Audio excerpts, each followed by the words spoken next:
ঘূর্ণিঝড় রিমালের কারণে কক্সবাজারের ৯ নম্বর মহাবিপদ সংকেত জারি করা হয়েছে।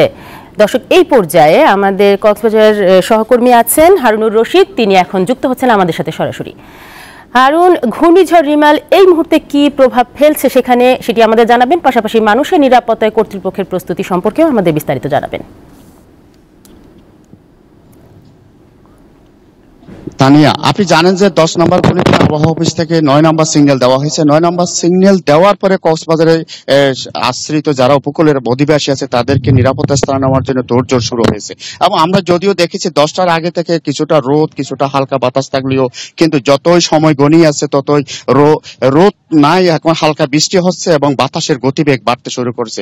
ঠিক তদ্রুপ ভাবে সাগরের যে ঢেউ, প্রচন্ড ঢেউ তাণ্ডব শুরু হয়েছে ইতিমধ্যে শুরু হয়েছে। হয়তো অনেক পর্যটক এখানে থাকলেও জেলা প্রশাসনের পক্ষ থেকে মাইকিং করা হচ্ছে তাদেরকে নিরাপদ দূরত্বে চলে যাওয়ার জন্য।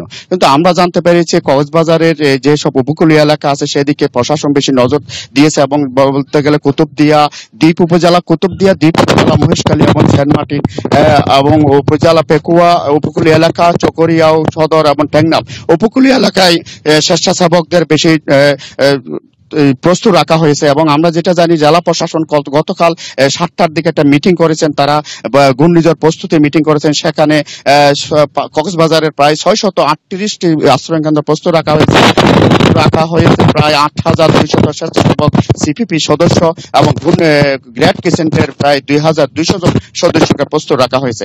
এছাড়া ঘূর্ণিঝড় প্রস্তুতি কেন্দ্র যেখানে রিমোট এখানে খোলা হয়েছে কন্ট্রোল রুম, সেখান থেকে ঘোষণা করা হয়েছে যেখানে ঘূর্ণিঝড় আঘাত হানবে সেখান থেকে আশ্রিতদেরকে খাবার জন্য এবং নগদ টাকা বিতরণের জন্য প্রস্তুত রাখা হয়েছে। এদিকে কক্সবাজারে যেসব এলাকা ঝুঁকিপূর্ণ আছে সেখান থেকে নিরাপদ আশ্রয়ে মানুষজনকে আশ্রয় কেন্দ্রে নিয়ে যাওয়ার জন্য প্রশাসন কাজ করছে। এবং এতক্ষণ পর্যন্ত গত রাত থেকে সেটা গুরুত্বহীন থাকলো, কিন্তু 9টার সকালের যে 10 নম্বর বলিতে 9 নম্বর সিগন্যাল আসার পরে প্রশাসন নড়েচড়ে বসেছে, প্রশাসন কাজ শুরু করেছে। এবং আমরা যেটা জানতে পারছি এই 9 নম্বর সিগন্যালের পর হয়তো 7 থেকে 12 ফুট উচ্চতা জলোচ্ছ্বাস প্লাবিত হতে পারে উপকূল এলাকা, এবং সেই সাথে উপকূলীয় যেসব নিম্নাঞ্চল আছে সেগুলো যদি জোয়ারের সময় যদি এটা আঘাত হানে তাহলে আরো বেশি বিপজ্জনক হতে পারে বলে আশঙ্কা করা হচ্ছে। যদি হয়তো 12টা পর্যন্ত, সেই আজকে দুপুর 12টা পর্যন্ত এই জোয়ারের সময় থাকবে এবং রাত 9টায় আবার জোয়ার শুরু হবে আমরা জানতে পেরেছি।